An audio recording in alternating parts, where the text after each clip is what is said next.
देखो सवाल दिया है कि एक समांतर श्रेणी में 50 पद हैं। टोटल कितने पद है उसमें? 50 पद है, जिसका तीसरा पद 12 है और अंतिम पद 106 है। तो उसका वो अंतिमवा पद ज्ञात कीजिए। टोटल पद कितने हैं? 50, जिसका तीसरा पद 12 है और अंतिम पद 106 है। जो अंतिम पद है वही हमारा क्या होगा? 50वां पद होगी। 50 ही पद है तो लास्ट वाला पद हमारा क्या होगा? 106।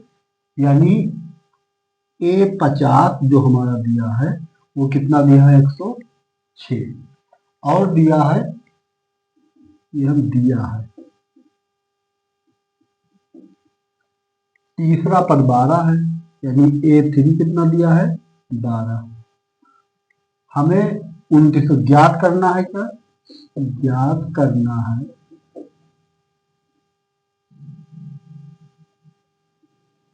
A29, यानी 29वां पद हमें ज्ञात करना है। तो n पद का फार्मूला लगाएंगे। an बराबर a plus n minus 1 into D. an मतलब A50 बराबर a plus 50 minus 1 into D.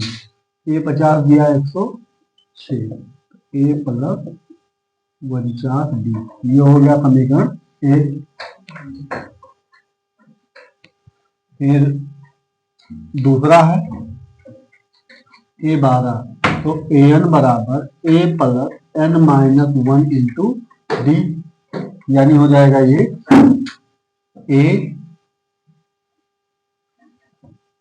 A3 बराबर a plus 3 minus 1 into D. A3 दिया है हमारा 12, a प्लस 2d। ये हो गया समीकरण हमारा 2। अब समीकरण 1 और 2 को क्या करेंगे? घटा देंगे।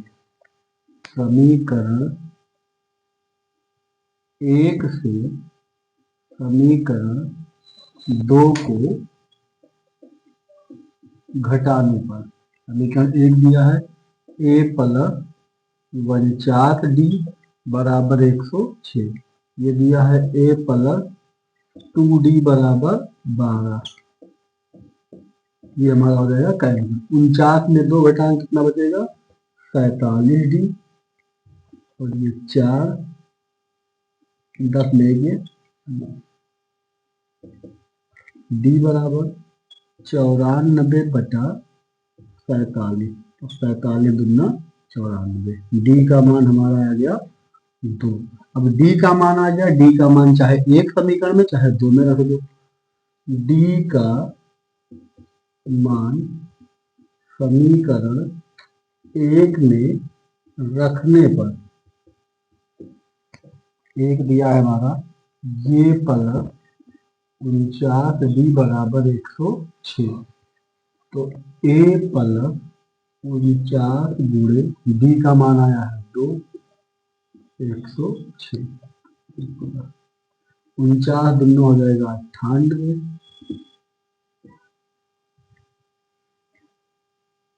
a बराबर 106 माइनस 98। a का मान हो जाएगा 8, यानी a आ गया हमारा और d आ गया। अब हमसे पूछ रहा है कि 29वां पद ज्ञात करो। तो an बराबर a plus n minus 1 into D, यानी A29। a का मान आया है 8, 29वां पद निकालना है और d का मान दिया है 2। ये हो जाएगा 8 प्लस 28 गुणे 2। 28 दूना हो जाएगा 56। ये हो जाएगा हमारा 64, यानी 29वां पद हमारा आ गया 64। ये हमारा है आंसर, 29वां पद।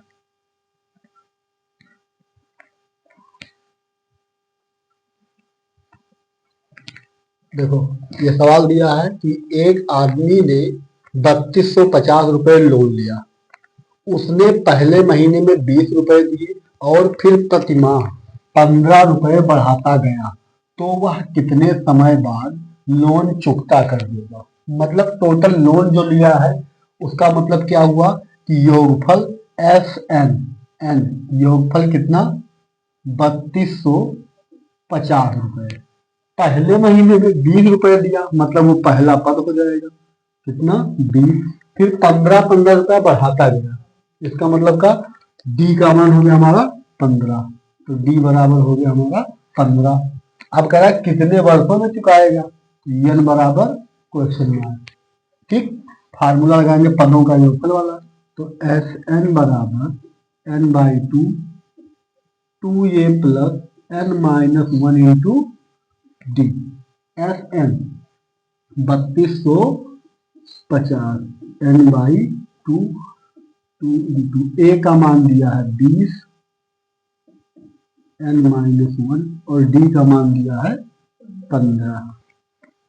ये गुणा करेंगे 0 2 पंचे 10 2 दूनी 4 1 5 2 तिहाई 6 6500 बराबर n 1 दूना 40 प्लस 15n माइनस 15, ये ब्रैकेट खोल दिए। ठीक है, अब ये है हमारा 6500 बराबर n 40 में 15 घटेगा तो बचेगा हमारा 25 15n। ठीक, ब्रैकेट ओपन कर दो,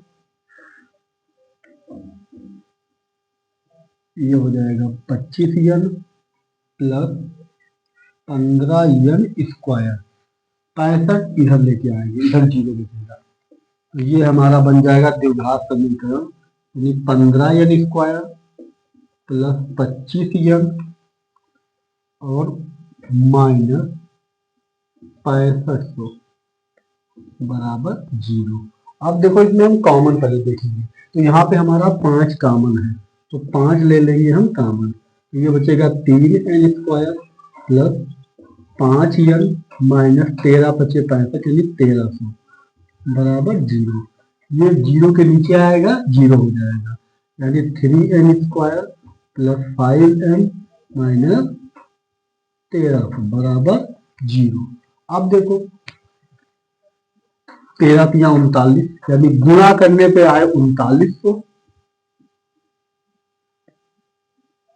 और घटाने पे आए हमारा कितना 5, तो इसको हम तोड़ लेंगे 65 और 60 में, 6 पंचे 30 और 6 36 3 39, देखो 3900 हो जाएगा, और 65 से 60 घटाएंगे तो कितना हो जाएगा 5।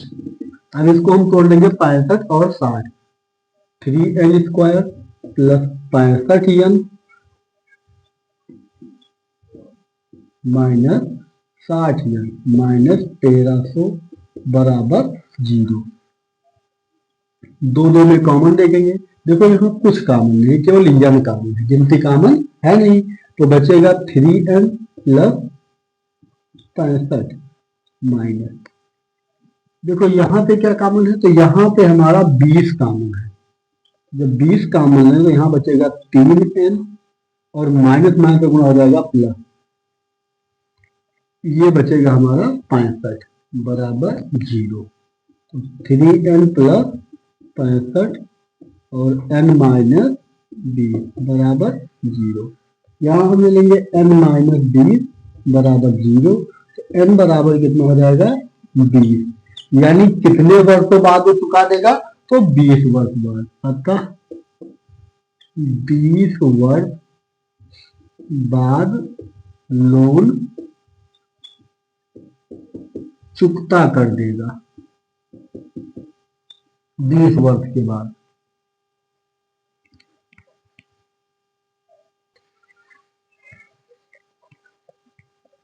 देखो भैया ये सवाल जो दिया है बोर्ड पेपर में हर बार आता है क्वेश्चन ये, ठीक है।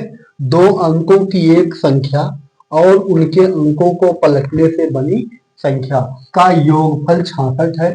यदि संख्या के अंकों का अंतर 2 है तो वह संख्या ज्ञात कीजिए, ठीक है।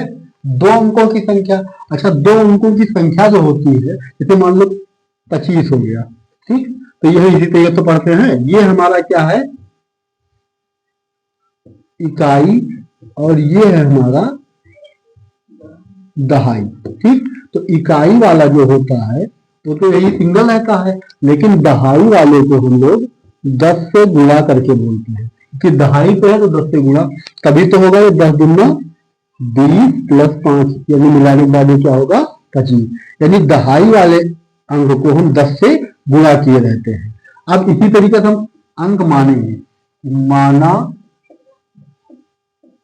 इकाई का अंक x और दहाई का अंक y, तब बनी संख्या, जो संख्या हमारा बनेगा दहाई y है तो इसको 10 से गुणा कर दो और प्लस इकाई को जोड़ दो, यानी कितना हो जाएगा 10y प्लस x, ये हमारी संख्या बन गई दो अंकों की। अंकों को उलटने से बनी संख्या,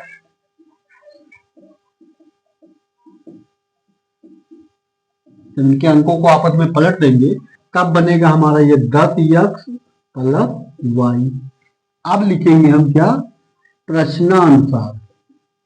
प्रश्न क्या कह रहा है कि अंक दो अंकों के उनको उलटने से बने अंक दोनों का योगफल कितना है 66, यानी इनका और इनका योगफल जो हमारा कितना है 66, तो ये हो जाएगा 10y plus x plus 10x plus y, ये किसके बराबर है 66 की, तो ये हो जाएगा हमारा 10 और 1 11x और 10 और y 11y बराबर 66।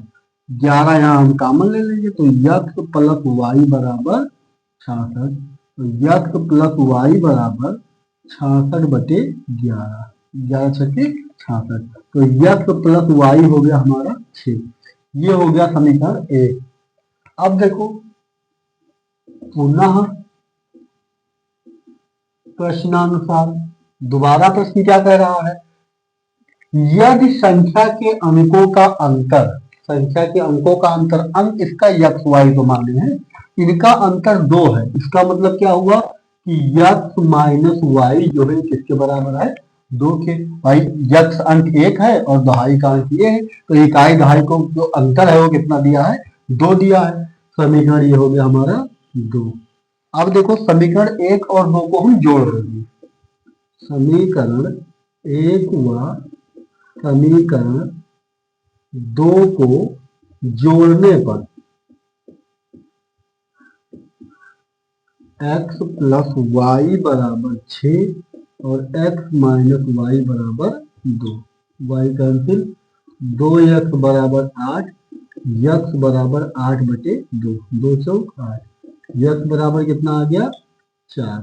अब देखो x का मान समीकरण 1 में रख दो, x का मान समीकरण 1 में